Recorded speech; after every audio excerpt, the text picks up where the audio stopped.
سلام كبرات تخاتلتي كما يدخلوا نلوم دما كم تقصال زقرب لكم طعناو مدبات بزعبه لعل سقطدم حيزه مصيل لكم نمدبي بصمنا كتكاتلوا دما يعدمكم اب اكلاتنا دركبو سراور دم تقابلنا انت نسرعهم نوحاتهم كبابي 95 كيلومتر مخونه بزم سراور دم معلتاو كبابي 7500 لتر دم دما يغعزو እቲ ደም ድማ ንትሽታት አካላትና ኦክሲጅንን ዝተፈላልዩ መዓዛታት መግብን ይምግብ ደም ብሰራውር ደም ካብ ናብ ክጓዓዝ ከሎ ኣብ መናድቕ ሰራውር ደም ሓይሊ ወይ ጸቕጢ ይፈጥር እዚ ሓይሊ ድማ ጸቕጢ ደም ተባሂሉ ይጽዋዕ እዚ ጸቕጢ ምስ ብርትዕን ዝሓልን ህርመት ልቢ ክብን ትሕትን ዝብል ኮይኑ ልቢ ደም ናብ ሰራውር ደምና ኣብ ትጭንጓዓሉ ግዜ ብብዝሒ ደም ብሰራውር ደም ኣብ ዝሓልፈሉ ሓያል ጸቕጢ ይፈጥር እዚ በፀዋዕ ሕክምና ሲያስቶል ዝባል ክኸውን ከሎ በንጻሩ ድማ ልቢ ኣብ መንጎ ህርመት ኣብ ትዕርፈሉ ግዜ ጸቕጢ ኣብ ሰራወር ደምና ይትሕት እዚ ድማ በፀዋዕ ሕክምና ዲያስቶል ይባሃል እዞም ክልተ ኩነታት ማለት ሲስቶሊክን ዲያስቶሊክን ድማ እቶም ቀንዲ ናይ ጸቕጢ ደም መዕቀኒ ንጥቀመሎም ኣገባባት እዮም ሓደ ጥዑይ ጸቕጢ ደም ዘለዎ ሰብ ዓቐን ጸቕጢ ደሙ እቲ ሲስቶሊክ ንብሎ ካብ 9 ክሳብ 120 ሚሊ ሜርኩሪ ክኸውን ከሎ እቲ ዲያስቶሊክ ንብሎ ድማ ካብ 60 ክሳብ 80 ሚሊ ሜርኩሪ ክኸውን ኣለዎ ብሓፈሻዊ ገምጋም ድማ ዓቐን ጸቕጢ ደም ናይ ሓደ ጥዑይ ሰብ ትሕቲ 120 ብ80 ክኸውን ኣለዎ ይበሃል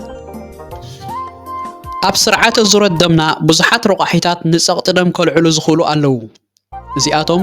ከም ባህርያት እቲ ብሰራውር ደም ዝጓዓዝ ፈሳሲ ሓደ ብዝሒ ፈሳሲ ኣብ ደም ክልተ ሳልሳይ ውን ጽበት ሰራውር ደም ክንብል ንኽእል ኣብቲ ቀዳማይ ማለት ባህርያት ፈሳሲ ድበልናዮ እቲ ዝጓዓዝ ደም ሓፊስ ምስ ዝኸውን ካብ እንዳብን ንኽጓዓዝ ብብርቱዕ ሓይሊ ወይ ጸቕጢ ክድፋእ ኣለዎ ስለዚ ኣብዚ ልብና ብብርቱዕ ተሃርምን ጸቕጢ ደምና ድማ ብኡ መንጽር ይልዕልን ኣብቲ ኻልኣይ ዝበልናዮ ድማ ብዝሒ ፈሳሲ ደም ዝህልወና እዩ እዚ ንኣብነት ኣብ ኣመጋግባና ብብዝሒ ጨው ንወስድ እንድሕር ኮይና ጨው ድማ ብተፈጥሮኡ ማይ ናይ ምስሓብ ተኽእሎ ስለ ዘለዎ ኩሊትና ኣጻርያ ብመልክዕ ሽንቲ ንደገ ክትጉሕፎ ዝሓሰበት ብዝሒ ማይ ብጨው ተመጺኡ ንድሕሪት ስለ ዝምለስ ኣብ ስርዓተ ደምና ብዝሒ ፈሳሲ ይፈጥርን ልዑል ጸቕጢ ደም ከም ዝህልወና ድማ ይገብርን እቲ ሳልሳይ ድማ ጽበት ሰራውር ደም እዩ እዚ ብሰንኪ ጸቕጢ ይኹን ወይ ምርጋእ ደም ደጋጥም ጽበት ሰራውር ደም ክኸውን ከሎ ነቲ ብብዝሒ ዝመጽእ ደም ከም ድላዮ ክሓልፍ ስለ ዘይኽእሎ ደም ንድሕሪት ክምለስን ክእከብን ይገብሮን ልዑል ጸቕጢ ደም ክህልወና ድማ ይገብርን ልዑል ጸቕጢ ደም ብናይ ሕክምና ኣጸዋውዓ ሃይፐርቴንሽን ዝበሃል ኮይኑ ሓደ ካብቶም ኣብ ዓለም ዘለዉ ሰላሕታውያን ቀተልቲ ሕማማት ተባሂሉ ይግለጽ ምኽንያቱ ክጅምር ከሎ ዝኾነ ምልክታት ስለ ዘየርኢ ምስ ግዜ ግን ሓፈሻዊ ምልክታት ዝኾኑ ከም ብርቱዕ ሕማም ርእሲ ሕውዙዝ ምባል ሕጽረት ምስትንፋስ ደም ኣፍንጫ ደም ኣብ ሽንቲ ብርቱዕ ድኻም ቃንዛ ኣፍ ልቢ ከስዕበልና ይኽእልን እንድሕር ብኣግኡ መግጢ ዘይተገይሩሉ ድማ ቀንዲ ጠንቂ ናይ ከበድቲ ሕማማት ልብን ከም በዓል ወቕዒ ኣብ ሰራውር ደም ዘጋጥም ሕበጥን ምትኳስን ከምኡውን ውድቀት ኩሊትን ዕውረት ዓይንን ክኸውን ይኽእል ልዑል ጸቕጢ ደም ብኽኢላታት ማሕበር ልቢ ኣሜሪካ ደውፅዎ መምርሒታት ኣብ 4 ዓበይቲ ደረጃታት ይኽፈል ከምዚ ኣብ ስእሊ ንሪኦ ዘለና እቲ ንቡር ዝበሃል ጸቕጢ ደም ትሕቲ 120 ብ80 ሚሊ መርኩሪ ክኸውን ከሎ ልዑል ጸቕጢ ደም ዝበሃል ድማ ካብ 120 ክሳብ 129 ሲስቶሊክ ኣብ ትሕቲ 80 ዲያስቶሊክ ሚሊ ሜርኩሪ ክኸውን ኣለዎ ደረጃ ሓደ ልዑል ጸቕጢ ደም ዝበሃል ድማ ካብ 130 ክሳብ 139 ሲያስቶሊክ ክኸውን ከሎ ዲያስቶሊክ ከዓ ካብ 80 ክሳብ 89 ምስ ዝኸውን ቀዳማይ ደረጃ ወይ ከዓ ደረጃ ሓደ ልዑል ጸቕጢ ደም ኣለና ይበሃል ደረጃ 2 ልዑል ጸቕጢ ደም ዝበሃል ድማ ካብ 140 ንላዕሊ ሲስቶሊክ ካብ 9 ንላዕሊ ዲያስቶሊክ ሚሊ ሜርኩሪ ክኸውን ከሎ እዩ ካብዚ ዝልዕል ምስ ዝኸውን ግን ግዜ ከይወሰድና ብቕልጡፍ ሕክምናዊ ሓገዝ ክንሓትት ኣለና ክኢላታት ንኣመጻጽኣ ልዑል ጸቕጢ ደም ኣብ ክልተ ዓበይቲ ደረጃታት ይኸፍልዎ ቀዳማይ ጠንቂ ወይ ፕራይመሪ ሃይፐርቴንሽን ዝበሃል እቲ ቀንዲ ጉኑን ጠንቂ ናይ ልዑል ጸቕጢ ደም ኮይኑ 900 ናይ ኩሉ ጠንቅታት ልዑል ጸቕጢ ደም ይሕዝ እዚ ብተወርሶ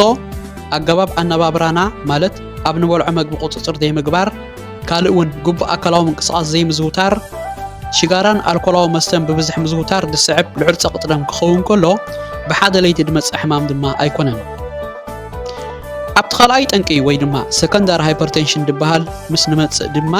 ግኑን ዘይኮነ ኮይኑ ካብ 5 ክሳብ 10 ሚእታዊት ናይቲ ጠንቅታት ዝሕዝ እዩ መብዛሕትኡ ግዜ ድማ ኣብ ንኡስ ዕድመ የጋጥም እዚ ብሰንኪ ካልኦት ከበድቲ ሕማማት ከም ሕማም ሽኮርያ ሕማማት ኩሊት ምስ ዝህልወና ዝስዕብ እዩ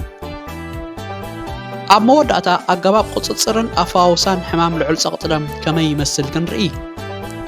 ልዑል ፀቕጢ ደም ንምቁፅፃር ቀንዲ ከነተግብሮ ዘለና መምርሒታት ሓደ ኣገባብ ኣነባብራና ወይ ልምድና ምቕያር እዚ ብቁፅፅር ኣብ ንወስዶ ዓይነት ምግቢ ዝጅምር መስርሕ ከም ኣብነት ብብዝሒ ጨው ካብ ምውሳድ ምቁጣብ እዚ ማለት ዓቐን መዓልታዊ ንወስዶ ጨው ካብ 6 ግራም ንላዕሊ ክኸውን የብሉን ካልእ እውን ብብዝሒ ስብሓዊ ምግብታት ካብ ምውሳድ ምቁጣብ እኹል ኣካላዊ ምንቅስቓስ ምግባር ሽጋራን ኣልኮላዊ መስተታትን ምውጋድ ጭንቀትን ፀቕጥን ብዝተኻእለ መጠን ምእላይ ክኸውን ከሎ ካልእ እውን ኣብ ንሰትዮ ቡን ወይ ሻሂ ቁፅፅር ምግባር እዚ ማለት ቡን ወይ ሻሂ ካፌን ዝበሃል ንጥረ ነገር ስለ ዘለዎ እዚ ካፌን ድማ ንህርመት ልቢ ከቀላጥፍ ስለ ዝኽእል ብኡ መንፅር ፀቕጢ ደም ክፈጥረልና ይኽእል ስለዚ ኣብ ንወስዶ ቡን ወይ ሻሂ እውን ምቁፅፃር ምግባር በዞም ልዒለ ዝጠቐስኩም ልዑል ፀቕጢ ደም ክንቆፃፀሮም ምስ ዘይንኽእል ድማ ብሓኪም ዝእዘዙ መድሃኒታት እቶም ናይ መወዳእታ ኣማራፂታትና እዮም እዞም መድሃኒታት ዝተፈላለዩ ኮይኖም ኣብ ስርዓተ ልቢ ስርዓተ ኩሊት ሰራውር ደምን ድማ ሓገዝ ብምግባር ንልዑል ፀቕጢ ደም ከጉድሉ ይኽእሉ ብቐዳማይ ደረጃ ዝእዘዙ መድሃኒታት ዲዩሬቲክስ ዝበሃሉ ኮይኖም ንኩሊት ብብዝሒ ፈሳስን ጨውን ካብ ደም ብምምፃይ ብመልክዕ ሽንቲ ንደገ ብምስዳድ ዝሕግዙ ኮይኖም ኣብ ስርዓተ ደምና ድማ ብዝሒ ፈሳሲ ከይውህለል ይሕግዙ ብኻልኣይ ደረጃ ድማ ቤታ ብሎከርስ ዝበሃሉ መድሃኒታት ይእዘዙ እዞም ቤታ ብሎከርስ ዝበሃሉ መድሃኒታት ንልቢ ከይትደክምን ብቐሊሉ ነቲ ፀቕጢ ክትፀዋወሮ ከም ዘለዋ ዝገብሩን እዮም ሳልሳይ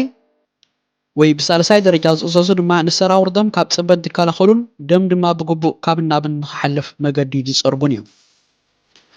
በዞም መድሃኒታትን ኣገባብ ኣነባብራና ብምቁፅፃርን ድማ